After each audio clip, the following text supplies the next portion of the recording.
দেখুন 2024 সালে জুলাই গণঅভ্যুত্থান কিন্তু ঘটেছিল কেন? তার অনেক বড় একটি কারণ ছিল মানুষ ভোট দিতে পারে নাই, এক। দ্বিতীয় যে বিষয়টি ছিল সেটি হলো 2024 সালের 18 জুলাই রাতে ইন্টারনেট বন্ধ করে দেওয়া হয়েছিল, ঠিক না? এবং সেই ইন্টারনেট বন্ধ করে দেওয়ার কারণে কিন্তু সবার মধ্যে একটা ক্ষোভের জন্ম হয়েছিল। আমাদের এই সংবিধানের মধ্যে ইন্টারনেটের মতো একটা প্রযুক্তি নম্বরে এত গুরুত্বপূর্ণ একটা বিষয়কে কিন্তু মৌলিক অধিকার হিসেবে স্বীকৃতি প্রদান করা হয়নি। অর্থাৎ এই সংবিধানের আলোকে যদি এই সংবিধান যদি থাকে, আপনি কখনোই এই বাংলাদেশের মধ্যে ইন্টারনেট অর্থাৎ রাইট টু ইন্টারনেটকে এত গুরুত্বপূর্ণ একটা বিষয়কে কখনোই এই বাংলাদেশের সংবিধানের মধ্যে ফান্ডামেন্টাল রাইটস মৌলিক অধিকার হিসেবে আপনি সংযুক্ত করতে পারবেন না। যে ভোটহীনতার কারণে মানুষের মধ্যে ভোট না দিতে পারার যে ক্ষোভের কারণে বাংলাদেশের মানুষ রাস্তায় নেমেছিল, সে রাইট টু ভোট কিন্তু বাংলাদেশের মৌলিক অধিকার হিসেবে স্বীকৃত না। অর্থাৎ যে অধিকারের কারণে আপনি বাংলাদেশের মধ্যে জনপ্রতিনিধি বাছাই করেন, সেই রাইটটাকেও কিন্তু আপনার এই সংবিধান কোনো ধরনের স্বীকৃতি প্রদান করে নাই। অর্থাৎ বাংলাদেশের যে সংবিধান, সেই সংবিধানের মধ্যে রাইট টু ভোট অর্থাৎ ভোটের যে অধিকার, সেই অধিকারকে এখন পর্যন্ত মৌলিক অধিকার হিসেবে স্বীকৃতি প্রদান করা হয় নাই। রাষ্ট্র এমন একটা ব্যবস্থার মধ্যে এই সংবিধান রেখেছে যে এই সংবিধানে যে সংবিধান রাষ্ট্রের মধ্যে রাষ্ট্রকে কোনো ধরনের দায়িত্ব প্রদান করে নাই।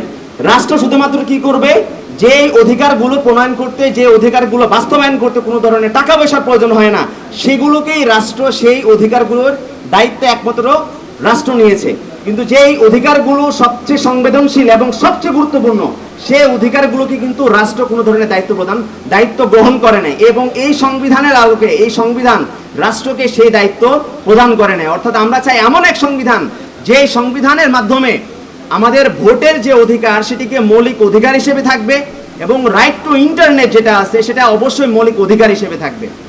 পরবর্তী যে বিষয়টি সেটি হলো, দেখুন বাংলাদেশের মধ্যে সবচেয়ে গুরুত্বপূর্ণ যে জায়গাটি সেটি হলো ক্ষমতার পালাবদল। ক্ষমতার পালাবদল যখন হয় তখন কিন্তু একটি সরকারের প্রয়োজন হয়। আমরা 1991 সাল পরবর্তী সময়ে দেখেছি এই সরকারটাকে বলা হয়েছে কেয়ারটেকার গভর্নমেন্ট, তত্ত্বাবধায়ক সরকার। তত্ত্বাবধায়ক সরকার কিন্তু 1990 সালে গঠিত হওয়ার পরে কিন্তু 96 সালে গঠিত হয় নাই। পরবর্তীতে আবার আন্দোলন করে কেয়ারটেকার গভর্নমেন্ট ফর্ম করা হলো। পরবর্তীতে কিন্তু একসময় শেখ হাসিনা এসে বাংলাদেশের সংবিধান থেকে কেয়ারটেকার ব্যবস্থাটাকেই কিন্তু বাতিল করে দিল। অর্থাৎ আমরা এমন অবস্থায় পতিত হওয়ার মূল যে কারণ, বর্তমানে এই বাংলাদেশের মধ্যে গত 16 বছর ধরে ফ্যাসিবাদ কায়েম হওয়ার মূল যে কারণ ছিল সেটি হলো ক্ষমতা পালাবদলের যে অন্তর্বর্তীকালীন সরকার বা নির্বাচনকালীন সরকার বা তত্ত্বাবধায়ক সরকার, সেই সরকার ব্যবস্থা সঠিকভাবে সুস্পষ্টভাবে সংবিধানের মধ্যে তারা যুক্ত করতে দেয় নাই। আমরা এমন একটা সংবিধান চাই, এমন পদ্ধতি চাই, যে পদ্ধতির মাধ্যমে আমাদের এই সংবিধানের মধ্যে স্পষ্টভাবে বলা থাকবে যে ক্ষমতার পালাবদল কেয়ারটেকার গভর্নমেন্টের মাধ্যমে এরকমভাবে হবে। অর্থাৎ ক্ষমতা পালাবদলের যে সিঁড়ি, সেই সিঁড়ির বিষয়টা অবশ্যই বাংলাদেশের সংবিধানকে স্পষ্টভাবে বাংলাদেশের সংবিধানের মধ্যে লিপিবদ্ধ থাকতে হবে। এবং আমরা পরিশেষে বলবো যে constitution is a living organ এবং এটা একটা লিভিং ডকুমেন্ট, এবং এই ডকুমেন্টটা কিন্তু কারো কোনো দলীয় সম্পত্তি না।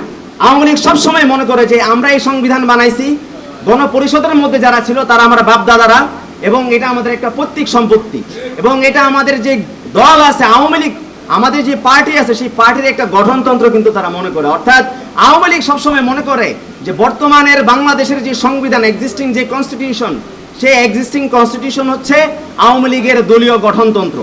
এই সংবিধান আপনি যখনই রাখবেন, এই সংবিধান যতদিন পর্যন্ত বাংলাদেশের মধ্যে থাকবে ততদিন পর্যন্ত এই সংখ্যা অবশ্যই থাকবে যে আওয়ামী লীগ ফিরে আসবেই। সুতরাং আওয়ামী লীগের ফিরে আসা যদি আমরা আটকাতে চাই তাহলে অবশ্যই এই সংবিধান বাতিল করতে হবে।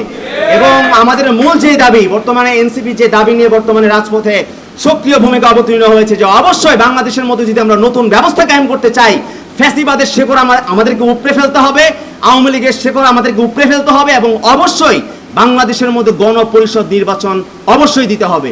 গণপরিষদ নির্বাচন ব্যতীত বাংলাদেশের মধ্যে আমরা যে ধরনের নির্বাচনে আমরা দেই না কেন, সেই ধরনের নির্বাচন এবং যত জুলাই সনদ আমরা প্রণয়ন করি না কেন, সেগুলো কিচ্ছু টিকবে না। আজ হোক কাল হোক, যারা জুলাই গণঅভ্যুত্থান করেছে, যারা বাংলাদেশের মধ্যে এই জুলাই সনদে স্বাক্ষর করার জন্য যেসব রাজনৈতিক দল, ফ্যাসিবাদ বিরোধী রাজনৈতিক যে ঐক্য হয়েছে, সেগুলো কোনো কিছুই একসময় টিকবে না। তাই আমরা চাই বাংলাদেশের মধ্যে অবশ্যই অবিলম্বে গণপরিষদ নির্বাচনের মাধ্যমে বাংলাদেশের নতুন ব্যবস্থা কায়েম করতে হবে, ফ্যাসিবাদের শেকড়কে উপড়ে ফেলতে হবে এবং নব প্রজন্মের সূচনা করতে হবে এই বাংলাদেশে। সবাইকে অসংখ্য ধন্যবাদ। ইনকিলাব জিন্দাবাদ।